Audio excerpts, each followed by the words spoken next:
सात अस्माकं तु विशिष्टा ये तान्नि बोध द्विजोत्तम नायका मम सैन्यस्य संज्ञार्थ तान्ब्रवीमिते।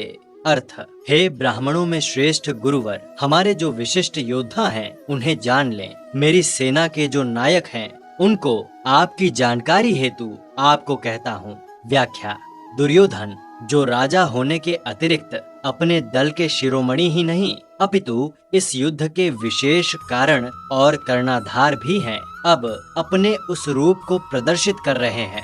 पूर्व वर्णित भय उनका क्षणिक अनुभव था। युद्ध की तैयारी और अपनी विजय के बारे में उनको कोई शंका हो ही नहीं सकती थी। अभिमान के मद ने उन्हें पूरी तरह लपेट में लिया हुआ था। इसी उन्माद में तो कह रहे हैं कि मेरी सेना के दक्ष सेनापतियों को भी देखो। 8 भवान भीष्मश्च कर्णश्च कृपश्च समितिञ्जयः अश्वत्थामा विकर्णश्च सौमदत्तिस्तथैव च। 9 अन्ये च बहवः शूरा मदर्थे त्यक्त जीविताः नाना शस्त्र प्रहरणाः सर्वे युद्ध विशारदाः।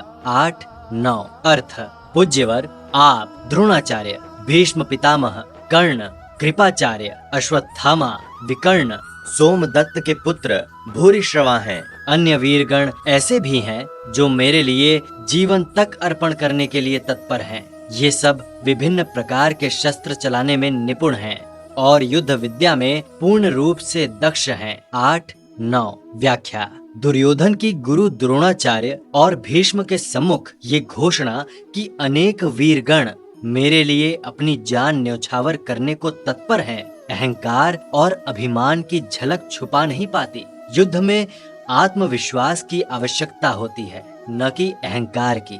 अहंकार में पतन के बीज निहित रहते हैं जो संकट को प्रगाढ़ करते हैं।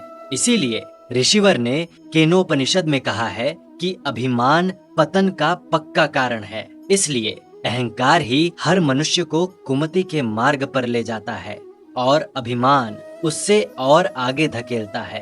अहंकार और अभिमान ही तो अधर्म की जड़ें हैं तथा नैतिक ढंग से कार्यरत रहना ही धर्म है। हर मनुष्य के जीवन रूपी कुरुक्षेत्र में वासना ही तो अंतर कलह का बीज है। इसमें ही दुर्मति का अंकुर फूटता है जो व्यक्तिगत महाभारत बन बैठता है।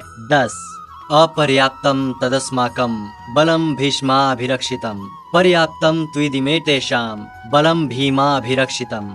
11 अयनेषु च सर्वेषु यथा भागमवस्थिताः भीष्ममेवाभिरक्षन्तु भवन्तः सर्व एव हि।